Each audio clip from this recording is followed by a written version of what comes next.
नमस्कार मित्रों, मैं पंडित अखिल शुक्ल, जय महाकाल आयुर्वेद। मेरा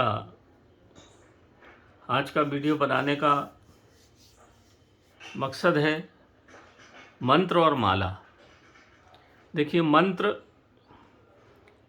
आप अगर कौल संप्रदाय के विवरण को पढ़ेंगे तो आपको मंत्रों का महत्व पता चलेगा।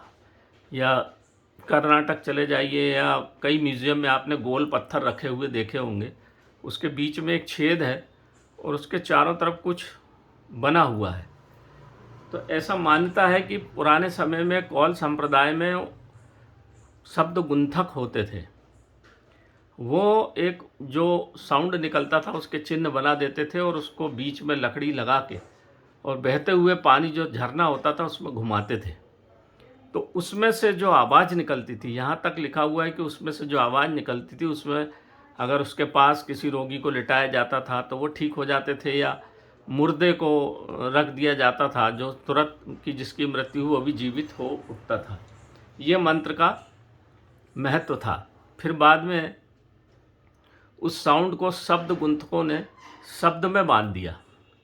इस तरह से मंत्र शब्द में बंधे, और उसमें मंत्र का जो पढ़ने का ढंग होता है मुख्य वही होता है। उसमें से जो आवाज़ निकलती है, खास करके आपने साउथ इंडिया के मंदिरों में देखा होगा या किसी विशेष मंदिरों में जो उच्चारण पंडित जी लोग करते हैं, वो जो साउंड होता है, अक्षर का महत्व उतना नहीं होता जितना उस साउंड का महत्व होता है।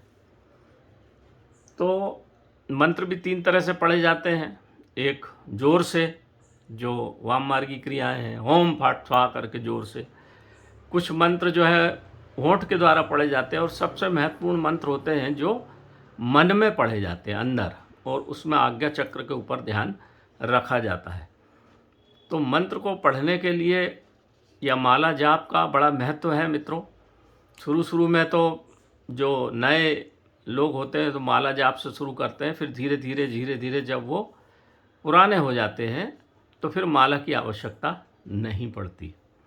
अब माला में भी जो माला का बड़ा महत्व है मंत्र जाप में।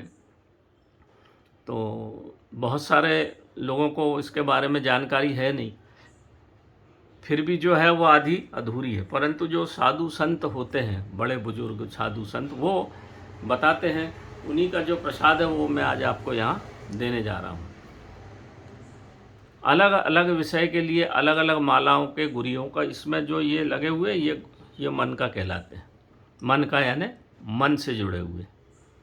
तो ये अलग अलग तरह की तांत्रिक क्रियाओं के लिए अलग अलग मंत्र की, अलग अलग गुरिया की माला रखी जाती है। अब माला करती क्या है और मंत्र करता क्या है, तो उसको पढ़ने के लिए पहले मैं माला बता देता हूँ। ये हमारी सफ़ेद पलाश की 108 गुरिया की माला है, यहाँ से शुरू होती है।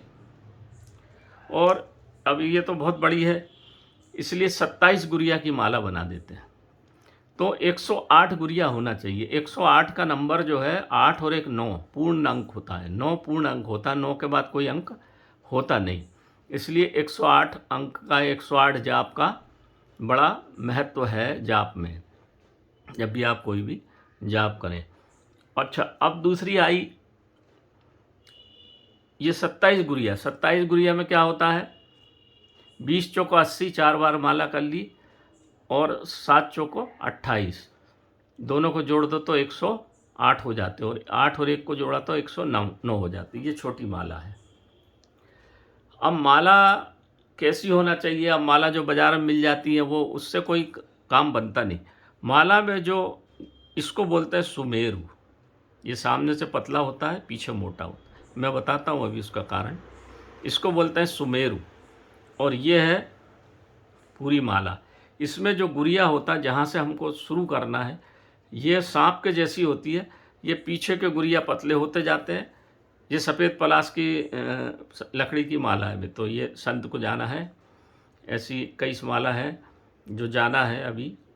तो ये देखिए, ये ऐसे मोटे होते जाती है और यहाँ सबसे मोटी हो जाती है। ये इसका मुख्य भाग है। आपने देखा होगा ये सांप के समान होती है, आगे से पतली ये पूँछ, ये सिर, और ये है सुमेरु। सुमेरु आपने देखा होगा जब पृथ्वी का मंथन हुआ था तो सुमेरु पर्वत की मथानी बनी। आप जब बैठते हो तो आपका जो नीचे का भाग है वो कहला जाता है आपका कछुए के जैसा, जिस पे मूलाधार चक्र, उस पे आप बैठते हो, और आपका जो लिंग है वो कछुए के मुंह के जैसा है।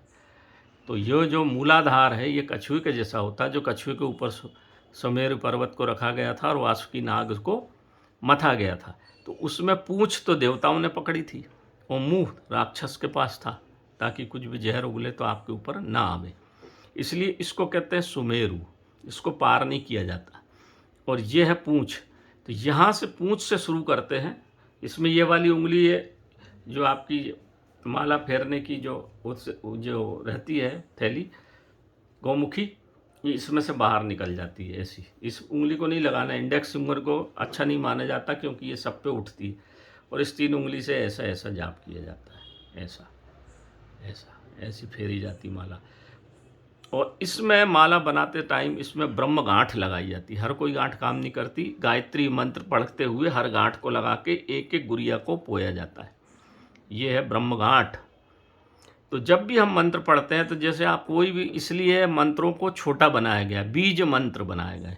बीज मतलब उस मंत्र का पूरा सार उस छोटे से बीज मंत्र में। ओम, आपने जो भी मंत्र पढ़ेंगे आप तो उसके आगे ओम लगाइए ताकि ब्रह्मांड सब आ जाए। फिर हिलरीम स्वाहा, ओम हिलरीम मतलब ये किसका मंत्र है? बगलामुखी माता का। लंबा मंत्र, इसको छोटा बीज कर दिया। बीज इसलिए कर दिया कि आपको पूरा मंत्र एक सांस में पढ़ाना चाहिए। आपने सांस अंदर खींची, मंत्र पढ़ा और बाहर छोड़ी, तब से मंत्र सिद्ध होता है। ताकि वो ओम के द्वारा जब आप सांस अंदर खींचते हो तो ऊर्जा अंदर जाती है, और जब मंत्र पढ़ते हो तो वो मंत्र प्रस्फुटित होता है और हाथ में माला होती है, तब होता है वो। ये इसलिए बीज मंत्रों का उपयोग किया गया ताकि एक सांस में पूरा हो जाए। ये बहुत बड़ा विज्ञान है मित्रों। और जब आप मंत्र पढ़ते हैं जैसे ओम शिवाय नमः, जब आप ओम शिवाय नमः पूरा, लोग बाग ऐसे ऐसा नहीं चलता। आप पूरा पढ़ लीजिए मंत्र, इसके बाद आप इस ब्रह्मगांठ को पार करिए। पूरा मंत्र पढ़ा, फिर ब्रह्मगांठ को पार करा, ये गुरिया लिया, फिर यहाँ मंत्र, जब पूर्ण मंत्र हो गया तब अगले गुरिया पे जाना है, तब मंत्र सिद्ध होता है। और जब पूरा हम जब यहाँ तक पहुँच जाते हैं, आखिरी में ऐसे घुमाते घुमाते आप जब यहाँ पहुँच गए तो सुमेरु पर्वत को पार नहीं किया जाता। फिर यहाँ से इसको माला को, इसको ये उंगली तो लगती नहीं है, इसको फिर ऐसे घुमा लेते हैं वापस। क्यों होता है ऐसा? ये सुमेरु पर्वत है, ये समुद्र मंथन है। जैसा समुद्र मंथन ऐसे ऐसे चलती ना मथानी, ऐसी ऐसी ऐसी, ऐसे ही माला भी मंथन करती है मंत्र का, और मंत्र फिर जागृत होता है। ध्यान रखिए मित्रों, जब भी इसमें 2-3 चीज़ जरूरी है। ब्रह्मगांठ जरूरी है, गायत्री मंत्र के साथ लगती है। ब्राह्मण आदमी हो तो बहुत अच्छा, या किसी पंडित से लगवाइए। ये सफ़ेद पलाश की माला है, सफ़ेद पलाश की गुड़िया है। इससे बहुत जल्दी लक्ष्मी मंत्र बहुत जल्दी सिद्ध होता है। इससे श्री यंत्र बहुत जल्दी सिद्ध होता है। माँ बगला, क्योंकि पार्वती का स्वरूप है तो माँ के जितने मंत्र हैं इससे सिद्ध होते हैं, और ये बहुत ही दिव्य चीज़ है। तो जब भी हमको माला का पाठ करें तो पूरा मंत्र यहाँ ख़त्म करके अगले गुरिया पे तब जाना है। माला ऐसी बनना चाहिए, पूँछ से मुंह तक स्पष्ट दिखना चाहिए, ताकि आपको याद रहे जब भी आप शुरू करें तो यहाँ से पूँछ से शुरू करना, मुंह से नहीं तो, और इसको पार नहीं करना है। तो ये सुमेरु पर्वत, इसका गिनती इसमें नहीं होती, ये तो पर्वत है, माला ये है। इस तरह से इसका पूरा जाप का विधान है मित्रों। तो जब भी हम किसी मंत्र को पढ़ते हैं, किसी मंत्र को लेते हैं, तो उसमें माला शुद्धता से बनाई गई हो और सिद्ध की गई हो। जब माला आप पढ़ लेते हैं, पूरी माला आपने 108 कर ली, आप जितनी श्रद्धा हो, 21, 11, 51, 108, 108 जरूरी है, पूरी माला मानी जाती है। तो उस माला को पूर्ण करने के बाद उसको निकाल के दोनों मस्तक के बीच में अपने लगा के, हाथ जोड़ के और ऐसे पात में रख के, और उसके ऊपर से ये ढक दिया जाता। माला को कभी इसमें नहीं छोड़ना चाहिए। क्यों नहीं छोड़ना चाहिए? कि आपने जो माला पढ़ी है, आपने जो मंत्र का जाप किया है, वो सिद्ध होते हैं, और उसकी ऊर्जा जो है इसमें रहती है। तो ये ऊर्जा आपके घर में प्रसारित होती रहे, इसलिए माला का महत्व है। आप जो भी मंत्र पढ़ते हैं, मंत्र जाप करते हैं, वो तो आपको फल तो मिलता ही है, परंतु सकारात्मक ऊर्जा इस माला के अंदर आती है। जितना शुद्ध आपकी माला रहेगी उतनी सकारात्मक ऊर्जा उसको आएगी उसमें। और इसको कभी पात्र को नीचे नहीं रखा जाता, अर्थ से नहीं छूलना चाहिए। माला को कभी ज़मीन पे नहीं रखना चाहिए। माला पढ़ते पहले अपने गुरु का स्मरण करना चाहिए। अगर आपका कोई गुरु नहीं है तो भगवान दत्तात्रेय का स्मरण करना चाहिए, वो संसार के गुरु हैं। बिना गुरु के माला जाप में कोई लाभ नहीं होता। आपने कोई गुरु नहीं बनाया है, भगवान दत्तात्रेय सबके गुरु हैं। ओम श्री गुरुवाय नमः का आप जाप 108 बार नाम ले लीजिए और उनसे बोलिए भगवान हमको माला जाप में सिद्धि दे। और फिर अपन माला जाप करने के बाद फिर गुरु को प्रणाम करना चाहिए और माला को प्रणाम करना चाहिए, और फिर उसको इसके अंदर रख के, ऐसे पीले वस्त्र के अंदर रख के इसको ऐसे ढक देना चाहिए। आपकी माला को किसी को, ये प्रदर्शन की चीज़ें नहीं है मित्रों। जितना ज़्यादा धर्म को, खाने को, पत्नी को और धन को छुपा के रखा जाए, विधान है ये, बहुत बड़ा विधान है तंत्र में। इन सब चीज़ों को छुपा कर रखना चाहिए। जैसा धन को छुपाया जाता है ऐसा धर्म को भी छुपाना चाहिए। ये प्रदर्शन की चीज़ नहीं है और इसका प्रभाव बिल्कुल मैंने देखा है, और मैं तो खैर करता ही हूँ। तो आपके जीवन में धीरे धीरे जैसे जैसे मंत्र जाप बढ़ते हैं, क्योंकि कपड़े ढीले ढाले पहनिए, पूर्व की ओर मुख करिए, दीपक घी का जला के रखिए। घी का दीपक ना हो तो सरसों के, जब तक आप मंत्र जाप करते हैं माला के द्वारा तब तक घी का दीपक जलना चाहिए। इसके बाद इसके ऊपर से आप दीपक के ऊपर से 3 बार जल उतार कर उसका अपने आँखों पे और मस्तक के बीच में जल को लगाइए। जिस भी देवी का मंत्र जाप कर रहे हैं तो उनकी प्रतिमा सामने होना चाहिए। इसके बाद नैवेद्य लगाना चाहिए और थोड़ा सा आपको, वैसे तो मंत्र जाप के बाद धूनी का प्रयोग है, तो आप थोड़ी सी 5 या 11 आहुति कंडे के ऊपर किसी भी जो आपके पास धूप हो, धूप दे के प्रणाम करके आप आसन को, पृथ्वी को प्रणाम कर लें। मंत्र जाप के पहले नहाए धोएं और 3 बार अपने को शुद्ध करना चाहिए अपने हाथ हथेली में जल लेके। अगर कोई विशेष कार्य के लिए आप जाप कर रहे हैं तो फिर सुपारी, पैसा और अक्षत हाथ में लेके उसका, आपको जो जाप है उसका नाम लेके संकल्प करके धरती पे छोड़िए। और फिर जितने दिन, 21 दिन, 51 दिन, जितने भी दिन आपको संकल्प करना है। संकल्प बड़ा कठिन होता है क्योंकि फिर उसी समय, निश्चित समय में करना होता है, फिर आप उसको छोड़ नहीं सकते। और वैसे ही अगर आपको माला जाप करना तो वैसी माला जाप करिए मित्रों। मंत्र जाप का बड़ा महत्व है। आपके हृदय की शुद्धि होती है, वातावरण की शुद्धि होती है, बुद्धि की शुद्धि होती है। माँ, जितने भी डिपार्टमेंट हैं, लक्ष्मी तो माँ के पास, सरस्वती माँ के पास, काली शक्ति माँ के पास, गौरी माँ के पास, सब कुछ माँ भगवती के पास है। उनकी कृपा पात्र के लिए आपको माला जाप का बड़ा महत्व है मित्रों। तो आज ये छोटा सा पूछा था लोगों ने, तो मैंने आज आपको इसका पूरा वीडियो बना दिया है मित्रों।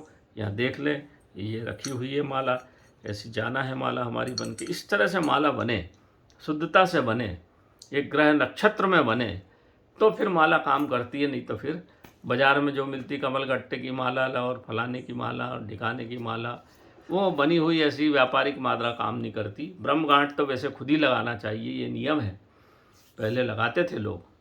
तुलसी की माला आप ले लीजिए, ब्रह्मगांठ खुद लगा लीजिए, बहुत सरल है, इंटरनेट पे है। वो बना के फिर आप जाप करेंगे तो आपको निश्चित रूप से लाभ मिलता है। सफ़ेद पलाश की ना मिले, तुलसी की ले लीजिए। तुलसी की जड़ की माला बहुत अच्छी होती है, सभी जगह काम करती है। और ये कुछ लक्ष्मी के लिए हैं विशेष मालाएं जो सभी मंत्रों पे चलती है। तो नमस्कार मित्रों, मैं पंडित अखिल शुक्ल, जय महाकाल आयुर्वेद। मेरा मोबाइल नंबर है 9165823800। ये छोटी सी एक बात थी जो काफ़ी लोगों के प्रश्न थे माला के संबंध में, मंत्र के संबंध में। तो मेरे से जो बना, जो मैं थोड़ा बहुत जानता हूँ, जो साधु गणों से मुझे प्रसाद मिला है वो दे देता हूँ मित्रों। मैं अल्प ज्ञानी हूँ, ज़्यादा मैं जानता नहीं, पर मैं जो जानता हूँ थोड़ा बहुत तो आपको ज़रूर बता देता हूँ। तो आप इस वीडियो को देखिए, सबको बताइए। जो नए लोग हैं जो माला का प्रयोग करते हैं उनको आशातीत लाभ इससे ज़रूर होगा। नमस्कार मित्रों।